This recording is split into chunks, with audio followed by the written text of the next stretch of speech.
আসসালামু আলাইকুম। স্টুডেন্ট কর্নারের পক্ষ থেকে তোমাদের সবাইকে স্বাগতম। আমি সাব্বির হোসেন, মানারাত ইন্টারন্যাশনাল ইউনিভার্সিটির স্টুডেন্ট। আজকে আমরা আলোচনা করব জৈব অ্যাসিড প্রস্তুতি সম্পর্কে। আচ্ছা, জৈব অ্যাসিড প্রস্তুতির জন্য তোমাকে প্রথমে অ্যালকোহল প্রস্তুত করতে হবে। অ্যালকোহল যদি তুমি প্রস্তুত করতে পারো, অ্যালকোহলকে জাস্ট দুইবার জায়মন অক্সিজেন দ্বারা জারণ করলে সেটা তোমার কি জৈব অ্যাসিডে রূপান্তর হয়ে যাবে। আচ্ছা, প্রথম যদি অ্যালকোহলের সাথে জায়মন অক্সিজেন দাও, উৎপন্ন হবে তোমার কি অ্যালডিহাইড। অ্যালডিহাইডের সাথে আবার পুনরায় যদি জায়মন অক্সিজেন জারণ করো, তখন তোমার উৎপন্ন হবে জৈব অ্যাসিড। আচ্ছা, প্রথম কাজ হইছে আমার, প্রথম লক্ষ্য কি অ্যালকোহল মানে কি OH আনতে হবে, অ্যালকোহল আনতে হবে। প্রথমে হইছে আমার OH, অ্যালকোহল বানাইতে হবে। আচ্ছা দেখি, সাপোজ আমাকে দেওয়া আছে তোমার 3 কার্বন প্রোপেন দেওয়া আছে, ধরো CH3 CH2 CH3 প্রোপেন দেওয়া আছে। প্রোপেন থেকে আমি কি বানাবো? প্রথম লক্ষ্য আমার অ্যালকোহল বানাইতে হবে। আচ্ছা, সেই লক্ষ্যে প্রথমে আমি প্রোপেনের সাথে হ্যালোজেন মৌল যুক্ত করব। হ্যালোজেন মৌল কি? ফ্লোরিন, ক্লোরিন, ব্রোমিন, আয়োডিন, ইচ্ছা তুমি যে কোনো একটা যুক্ত করতে পারো। সাপোজ আমি এখানে ব্রোমিন যুক্ত করলাম, আর এখানে প্রভাবক থাকবে তোমার কি ইউভি লাইট, সূর্যের আলো প্রভাবক হিসেবে কাজ করবে। ইউভি লাইট যদি তুমি দাও এখানে সর্বশেষ কার্বন কোনটা? সর্বশেষ কার্বন হচ্ছে আমার এই CH3 এর সর্বশেষ কার্বন। এই সর্বশেষ কার্বন থেকে তোমার কি একটা হাইড্রোজেন বের হবে। তাহলে আমি আগে যা আছে তা লিখে ফেলি, CH3 CH2। তাহলে আমার কি হয়? সর্বশেষ কার্বন থেকে একটা হাইড্রোজেন বের হবে। তাহলে CH3 ছিল, CH3 থেকে আমার হয়ে যাবে কি CH2 হয়ে গেল। CH2 তার মানে কি একটা হাইড্রোজেন এখান থেকে একটা হাইড্রোজেন বের হয়ে গেল। সে যে হাইড্রোজেনটা বের হয়েছে, তারপর ফলশ্রুতিতে কি হয়েছে? এখানে একটা হাত ফাঁকা হয়েছে। সেই ফাঁকা হাত আমার কি এখানে দুইটা ব্রোমিন ছিল, সেই দুইটা ব্রোমিনের একটা ব্রোমিন এখানে যুক্ত হবে। তাহলে আরেকটা ব্রোমিন রয়ে গেছে, আরেকটা হাইড্রোজেন রয়ে গেছে। তাহলে হাইড্রোজেন আর ব্রোমিন HBr গঠন করবে। ওকে, তারপরে দেখি ওই প্রোডাক্টটা আবার নিবা। আচ্ছা, তাহলে 1 নাম্বার স্টেপ কি আমার? 1 নাম্বার স্টেপ আমি হ্যালোজেন মৌল যুক্ত করব। প্রথম স্টেপটা কি? 1 নাম্বার স্টেপ হ্যালোজেন মৌল যুক্ত করব। হ্যালোজেন যুক্ত করার পরে তুমি যে কোনো ক্ষার যুক্ত করবা। হ্যালোজেন যুক্ত করার পরে কি পাইছি আমি? দেখো তো, CH3 অ্যালকাইল হ্যালাইড পাইছি, প্রোপাইল হ্যালাইড পাইছি, প্রোপাইল ব্রোমাইড হইছে এখানে। CH3 CH2 Br, CH3 CH2 CH2 Br, propyl bromide. Propyl ব্রোমাইডের সাথে তুমি কি দিবা? ক্ষার যুক্ত করবা। সবচেয়ে পরিচিত ক্ষার তোমাদের হলো সোডিয়াম হাইড্রোক্সাইড বা কস্টিক সোডা বলতে পারো, টয়লেট ক্লিনার বলতে পারো, যেভাবে মনে রাখতে পারো। সোডিয়াম হাইড্রোক্সাইড সবচেয়ে পরিচিত ক্ষার তোমাদের। আচ্ছা, এটা যদি দাও তাহলে কি হবে? এখানে দেখো, এখানে তোমার ব্রোমিনটা আছে না, ব্রোমিন, এখানে তোমার সোডিয়াম আছে, সোডিয়ামের সাথে যুক্ত হয়ে যাবে। তাহলে এখানে কি ওএইচটা রয়ে যায় না? ওএইচটা জাস্ট এখানে তোমার প্রোপাইলের সাথে যুক্ত হয়ে যাবে। তাহলে দেখি কি উৎপন্ন হয়? CH3 CH2 CH2 OH। This is আমার অ্যালকোহল, এটার নাম কি? এটার নাম তোমরা ডেফিনেটলি জানো, এটা হচ্ছে আমার কি প্রোপানল। আচ্ছা, এখন এখানে আর কিছু বাই প্রোডাক্ট থাকবে। বাই প্রোডাক্ট কি? এখানে সোডিয়াম আছে আর কি আছে? ব্রোমিন আছে। সোডিয়াম আর ব্রোমিন যুক্ত হয়ে তোমার কি গঠন করবে? সোডিয়াম ব্রোমাইড গঠন করবে।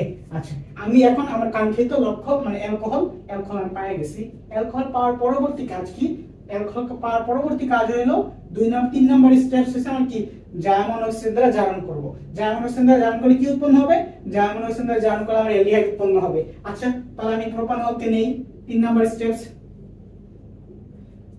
Steps propanol, CH3 CH2 CH2 OH নিলাম।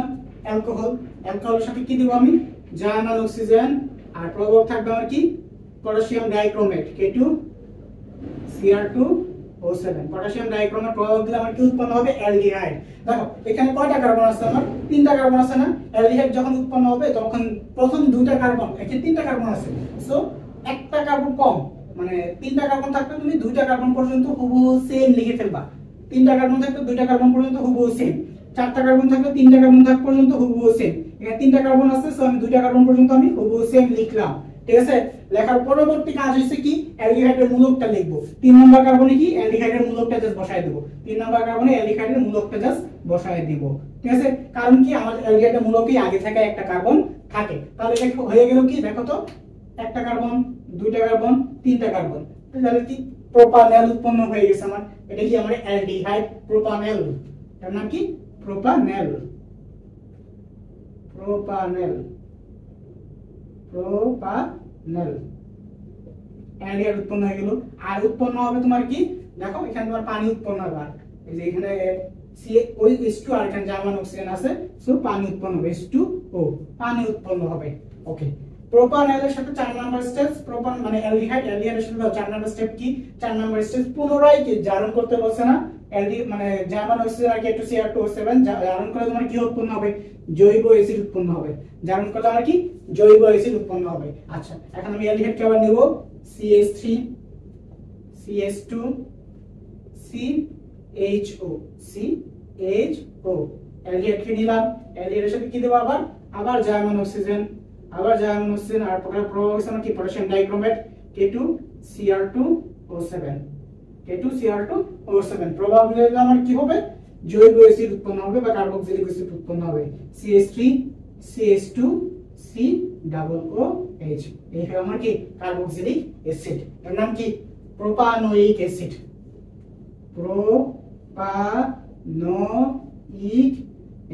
প্রোপানোয়িক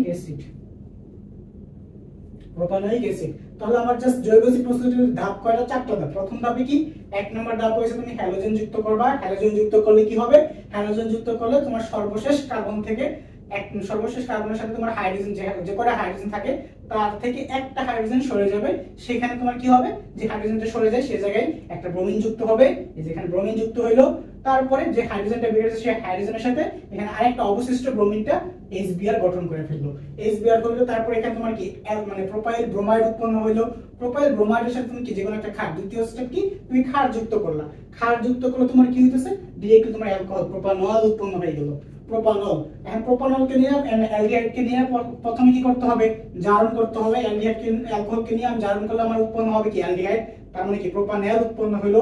এখানে আমার কার্বন আছে 3টা, সো প্রথম 2টা কার্বন পর্যন্ত, 3টা কার্বন থাকবে, প্রথম 2টা কার্বন পর্যন্ত যা থাকবে হুবহু তাই লিখে দেবা। 3 নাম্বার কার্বনে, যে 3 নাম্বার কার্বনে যা তুমি কি লিখবা, কার্যকরী মূলকটা লিখে দিবা, জাস্ট কার্যকরী মূলকটা লিখে দিবা, তাহলে তোমার কি অ্যালডিহাইড হয়ে যাবে, আর এখানে তোমার এখনো পানি অপসারণ হবে। আচ্ছা, অ্যালডিহাইড নিলাম, অ্যালডিহাইডের সাথে আবার কি পুনরায় জারণ করবা, জারণ করলে তোমার কি উৎপন্ন হবে, জৈব অ্যাসিড উৎপন্ন হয়ে যাবে। আচ্ছা, তাহলে আমার কি প্রোপানল থেকে প্রোপানোয়িক অ্যাসিড উৎপন্ন হয়ে গেল। আশা করি তোমরা বুঝতে পারছো। ইনশাআল্লাহ নেক্সট ভিডিওতে আমরা ডিকার্বক্সিলেশন বিক্রিয়া সম্পর্কে আলোচনা করব। ততক্ষণ তোমরা ভালো থেকো। আসসালামু আলাইকুম।